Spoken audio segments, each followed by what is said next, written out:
Good afternoon. My name is Laura McCullough, and I'm here this afternoon representing the Key Corner chapter, Daughters of the American Revolution. We're going to talk to you this afternoon about two events coming up April 18th and 19th that commemorate the 250th anniversary of some of the earliest events that began our American Revolution. If you've ever heard the phrase, "Listen, my children, and you shall hear," of the Midnight Ride of Paul Revere, then you know something about our topic today. If you haven't, you're going to learn about a very brave man named Paul Revere who actually had help that your history book usually doesn't share with you, and the event he was warning everyone about. We call that the Battle of Lexington and Concord. What was happening? Why did these things even take place? Well, as you may have learned already, the American colonies were not very happy with England. We wanted our freedom. We wanted to be our own nation. And England didn't like that idea very much. In fact, they had done quite a few things to try to get us whipped into shape so we wouldn't argue anymore. But it wasn't working out. We had, by that time, a spy network, and we were trying to find out what the British were doing before they did it, so that we could be ready to fight against whatever they were trying to do to control the colonies. It just so happened that the British discovered through one of their spies that we had been buying guns and gunpowder and weapons and were hiding them away on a farm. So just in case the British decided to do something very outrageous, we would be prepared and we could fight back. But when was this all going to take place? What was going to happen? On April 18th, 1775, Dr. Joseph Warren, who was also one of the Sons of Liberty, learned from a source inside the British High Command that soldiers were coming, British regulars, and they were going to try to capture our guns and other weapons and gunpowder. Dr. Warren, thinking really quickly, dispatched two couriers on horseback, a gentleman named Paul Revere and another one named William Dawes.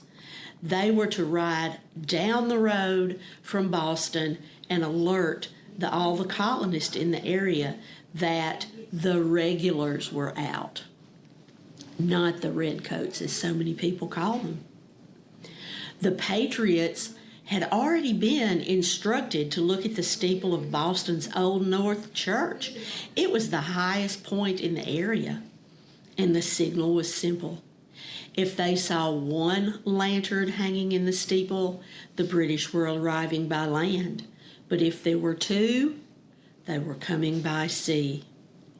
That night of April the 18th, two lanterns were set out. Paul Revere and William Dawes were waiting, looking for the signal so they knew what to tell everyone up and down the road. Paul Revere carried out his mission by riding towards Charlestown, and Dawes left Boston and traveled along the Boston Neck Peninsula in a different direction. They eventually met in Lexington, where revolutionary leaders and also Sons of Liberty, Samuel Adams and John Hancock, were hiding. They had been in charge of moving all the guns and gunpowder in. Revere and Dawes told Adams and Hancock to run for their lives because the British regulars were coming, and if they captured them, they would probably be killed. Adams and Hancock took off, and Revere and Dawes hit the road again, calling out, "The regulars are out, the regulars are out." at every farm and home they passed. Fortunately, they ran into a gentleman named Samuel Prescott. He's the only one who actually made it to Concord. Dawes was thrown from his horse and had to walk back to Lexington. Paul Revere was captured by a troop of British patrol, and they questioned him about what he was doing out that late at night, why he was riding up and down the road, but they ended up releasing him. First big British mistake. So what happened next? Well, the fighting eventually breaks out in Lexington and Concord. At dawn on April the 19th, 700 British troops arrived in Lexington, and there to face them were 77 colonial militiamen. A British major yelled, "Throw down your arms, ye villains, ye rebels!" They did not. The heavily outnumbered militiamen had just been ordered by their commander, in fact, to disperse so they could take up a better position when a shot rang out. Some say the first shot was fired by a British soldier. Some say by a colonist. To this day, we're still not sure. And when it was done, 8 Patriot militiamen had been killed.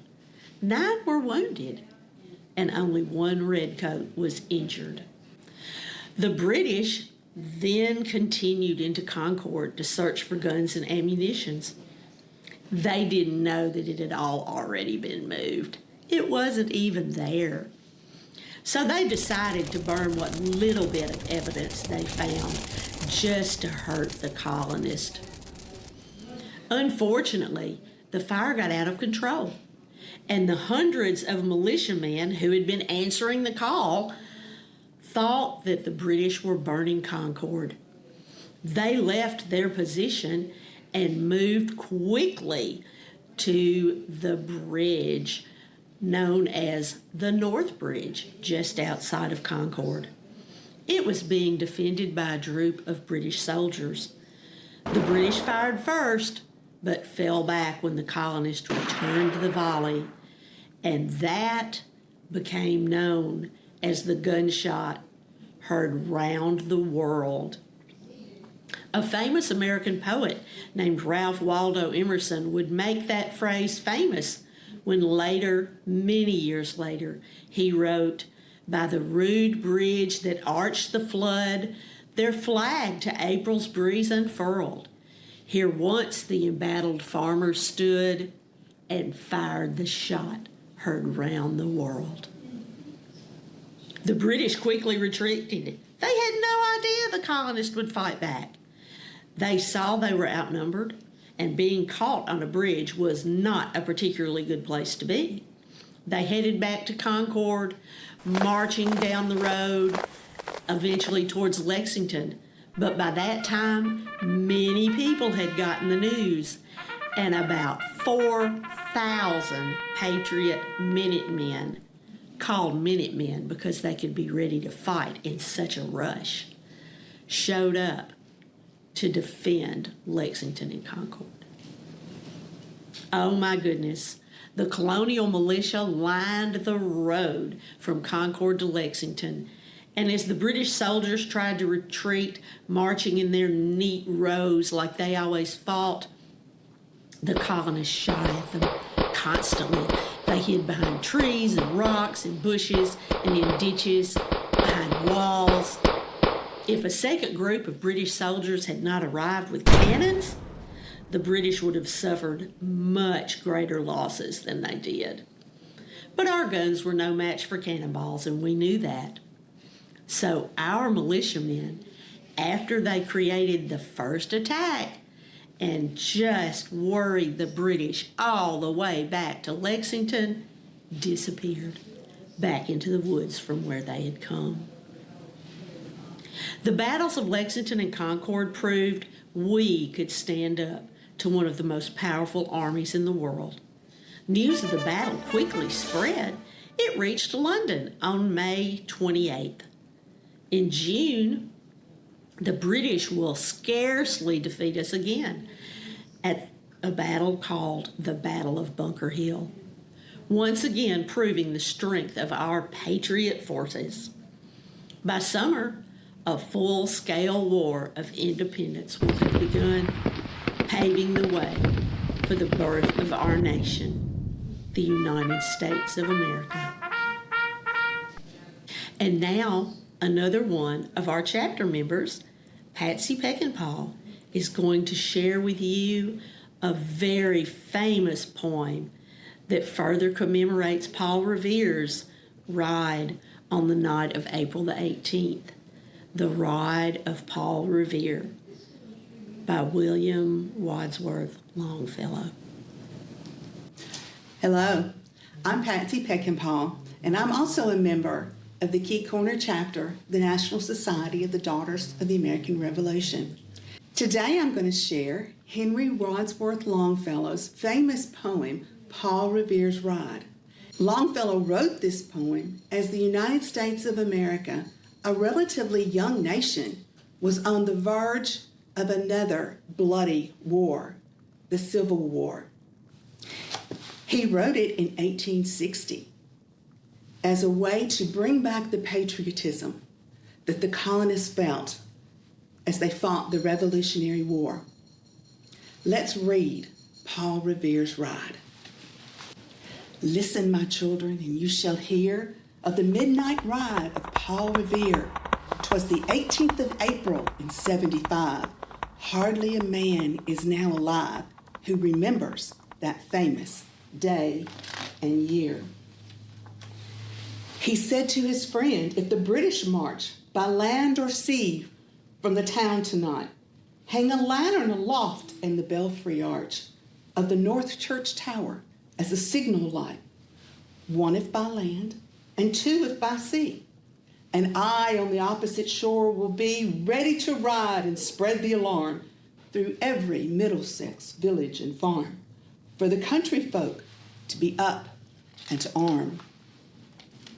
Then he said, good night, and with muffled oar silently rowed to the Charlestown shore, just as the moon rose over the bay, where swinging wide at her mooring lay the Somerset British man-of-war, a phantom ship with each mast and spar across the moon like a prison bar, and a huge black hulk that was magnified by its own reflection in the tide. Meanwhile, his friend through alley and street wanders and watches with eager ears, till in the silence around him he hears the muster of men at the barrack door,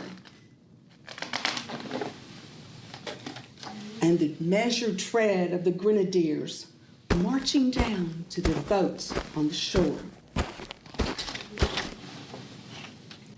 Then he climbed to the tower of the old North Church by the wooden stairs with stealthy tread, to the belfry chamber overhead, and startled the pigeons from their perch on the somber rafters that round him made massings and moving shapes of shade, by the trembling ladder steep and tall, to the highest window in the wall, where he paused to listen and look down, a moment on the roofs of the town and the moonlight flowing over all.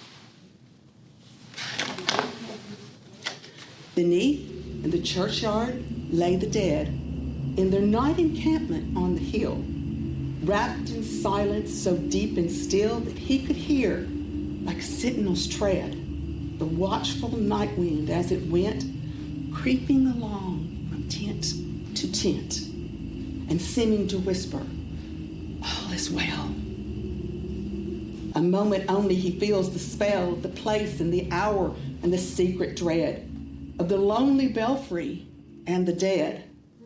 For suddenly all his thoughts are bent on a shadowy something far away, where the river widens to meet the bay, a line of black that bends and floats on the rising tide like a bridge of boats. Meanwhile, impatient to mount and ride, booted and spurred with a heavy stride, on the opposite shore walked Paul Revere. Now he patted his horse's side, now gazed at the landscape far and near, and then, impetuous, stamped the earth, and turned and tightened his saddle girth.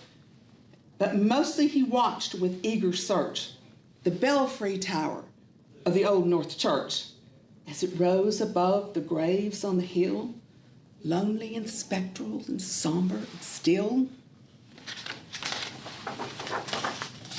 And lo, as he looks on the belfry's height, a glimmer and then a gleam of light.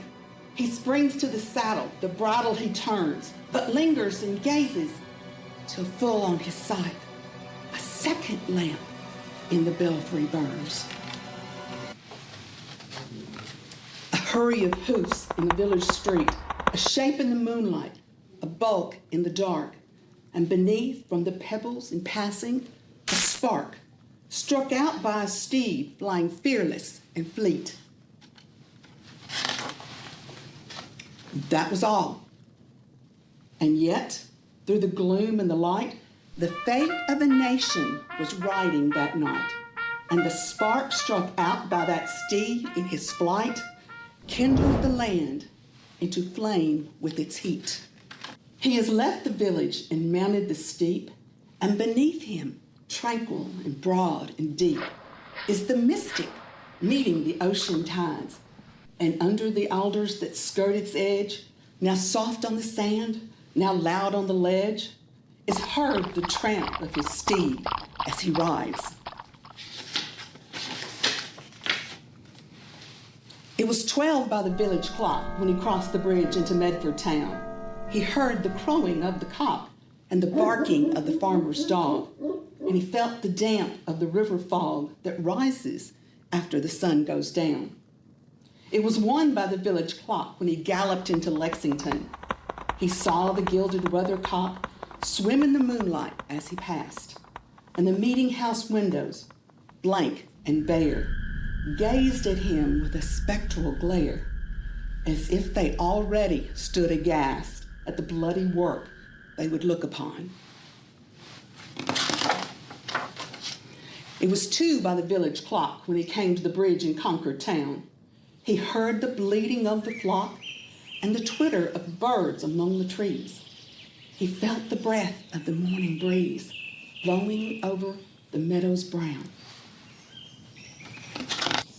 You know the rest in the books you have read, how the British regulars fired and fled, how the farmers gave them ball for ball from behind each fence and farmyard wall, chasing the redcoats down the lane and crossing the fields to emerge again under the trees at the turn of the road, and only pausing to fire and load. So through the night rode Paul Revere, and so through the night went his cry of alarm to every Middlesex village and farm. A cry of defiance and not of fear, a voice in the darkness, a knock at the door, and a word that shall echo forevermore. For born on the night we passed, through all our history to the last, in the hour of darkness and peril and need, the people will awaken and listen to hear the hurrying hoofbeats of that steed and the midnight message of Paul Revere. We hope you have enjoyed our historical representation of Paul Revere's famous ride on the night of April 18th, 1775. And our discussion of the famous shot heard round the world, which began our country's fight for its freedom 250 years ago. The Key Corner chapter would like to ask you to help us with this celebration by participating in 2 lights for tomorrow. It doesn't matter what kind of lights: flashlights, lanterns, candles, even tea lights.